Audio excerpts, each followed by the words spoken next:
Welcome back to the corner. Yes, it's me again, your boy Herschel J. Granger Jr., aka Herschel Jr., the voice. And you truly could have been anywhere else today, but you decided to come and hang out with me. And I do not take it for granted. Thank you.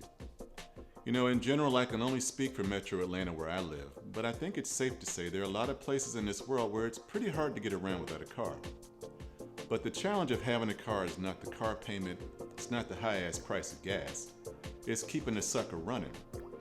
I can remember back in the day, it seemed like every other weekend, me and my daddy were underneath the car, either bleeding brakes or changing oil or changing a timing belt.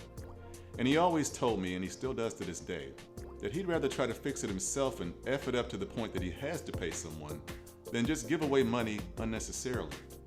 But newer cars are so technologically advanced and the shade tree mechanic is a dying breed. And young folks aren't learning the most basic vehicle maintenance, which is forcing them to go to service centers and the dealership to get the simplest things done for ridiculous amounts of money. It's tragic. Well, today my friend Randi has stopped by to give us some simple preventive things we can do at home to make sure our cars are in good running condition. You're not going to want to miss this one. So stop what you're doing, grab your toolbox, and meet me on the corner.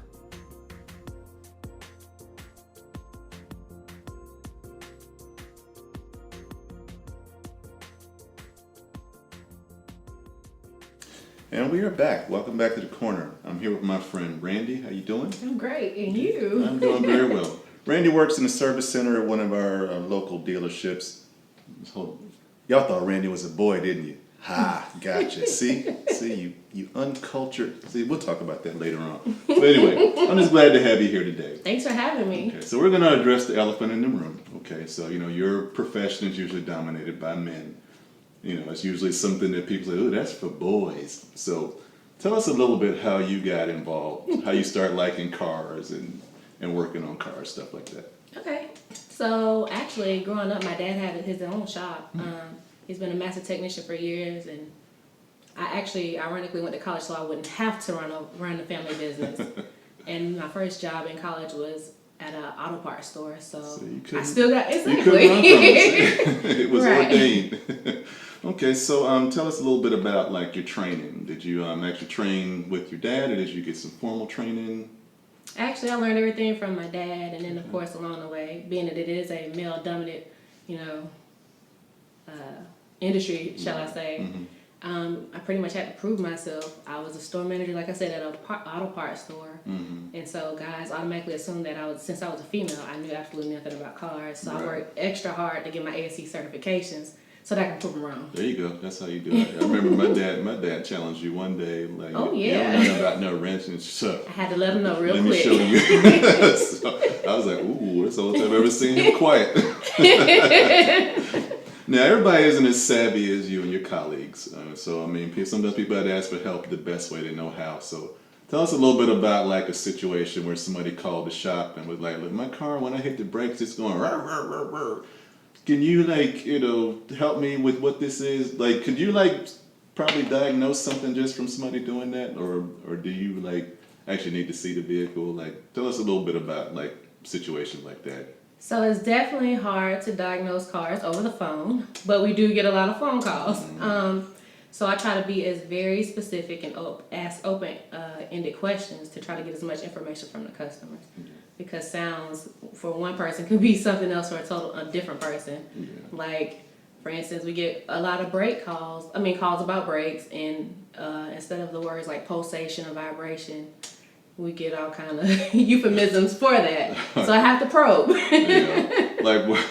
It's just starts shaking. It's like it's mad at me or something crazy like that. Now the one thing I run across is I'm hearing a noise. Okay, so how would you describe that noise?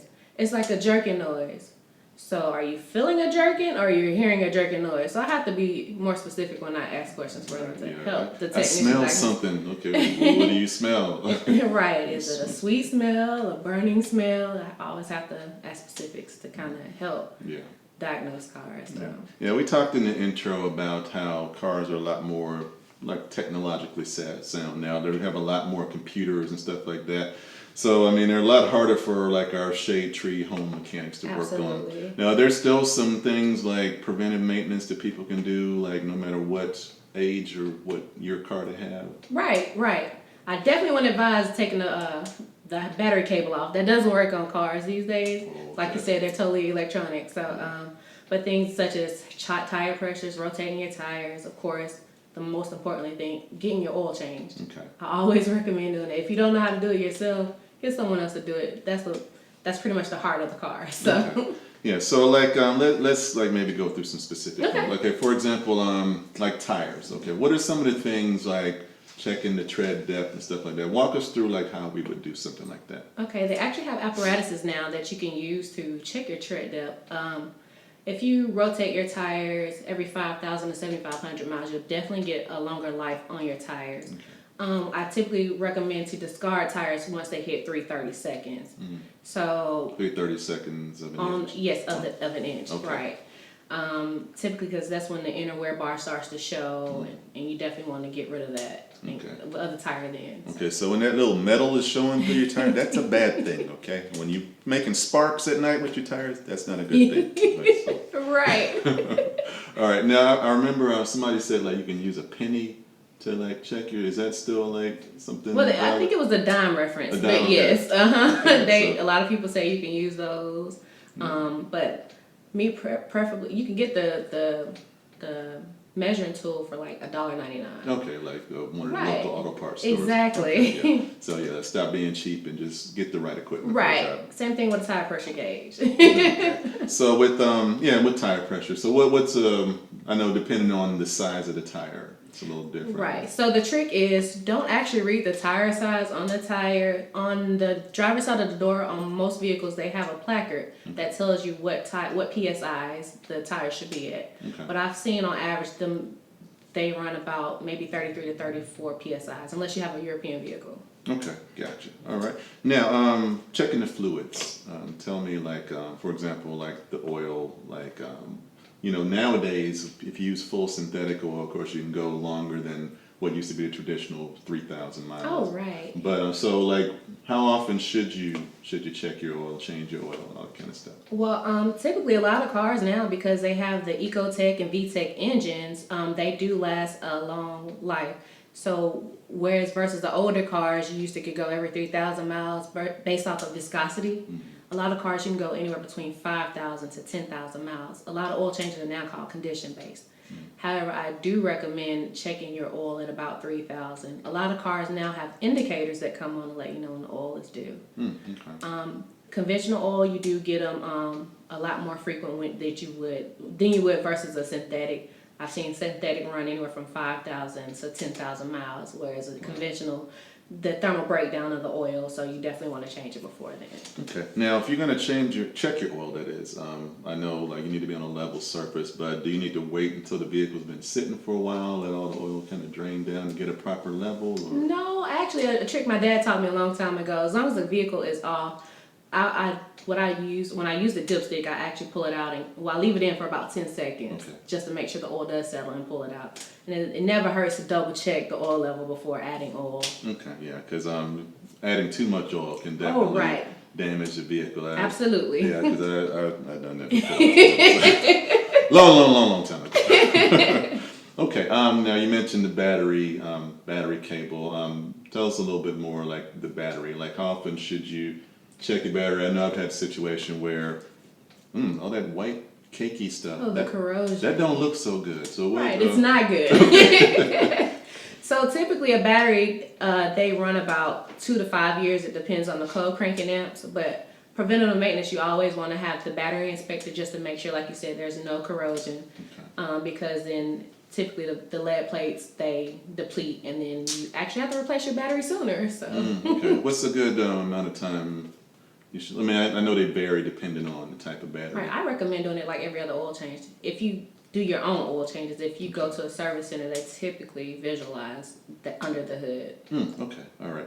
Any other, transmission fluid. I know I remember seeing a commercial one time like, this is a $500 transmission problem. And here's what a $20 problem sounds like. And it's the same noise. So like, how do you gauge that sort of thing? Or cars like, so advanced now, that's really not an issue anymore. Well, of course, all vehicles have their issues. A lot of vehicles now, they actually have sealed transmissions, so you have to take them to the shop to get them done. But what you will notice, since a lot of cars, they will let the TCM, which is the transmission control module, it will report that there's some type of type of issue, and it'll prompt the check engine light to come on. Okay. What I like to, if you're feeling like a hesitation when accelerating, sometimes you hear whining noises when accelerating. Right. A hard downshift rather, is when you're like coasting and it's jerking all of a certain. Any of those are indications that you might potentially have a transmission problem. Okay. Now, I reached out to you recently, personally, because I was trying to work on my own brakes, which was probably a mistake, but I think I got it taken care of. You're welcome. But when it comes to brakes, what are you recommend in terms of like changing brakes? I know some cars, depending on the car, you have to replace like the pads, the rotors, and everything else. But I mean, what's a good rule of thumb in terms of like when you should replace your brake pads? It just depends on the driver, honestly. Right. A lot of cars have indicators. You hear that, honey? So if you're hearing it squeaking when braking and it's consistent, you probably want to get your brakes checked out. What was I going to say? Yeah, the rotors. I know it used to be like if you're going to replace the brake pads, you should get the rotors machined, but that's not always the case anymore. Or is it only when there's like some marking on the rotors from the old pads, or should you machine the rotors each time? Well, see, typically when they machine rotors, they have a device called a micrometer, and you're supposed to get the nominal thickness of it to confirm if you need to replace them or if you can machine them. Okay. Some people like especially if you have European vehicles, if they're drilled and slotted rotors, most people do not turn those, they just replace them. Right. But of course, on some vehicles, it's actually cheaper just to go ahead and replace the rotors versus turning them. So. Makes sense. Okay, what's the best advice you can give somebody to keep the car in good shape? Just, because everybody don't have a lot of money. I mean, to be running back and forth to the dealership. Right. What's the best advice you can give someone just to keep everything going before you get to that point? Preventative maintenance is preventative maintenance. It prevents a problem from occurring.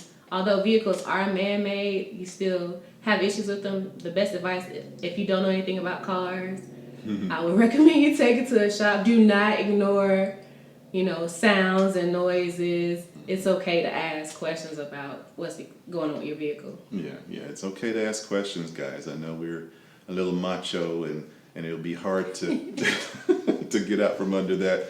But we see this young lady's giving us some very good information. And I mean, I reach out to her before I reach out to anybody. I'm just going to be honest with you. But I want to thank you so much. No problem. Thank you. And we're hoping we can bring you back for another segment sometime soon. I'll be glad to do it. Okay, awesome. All right.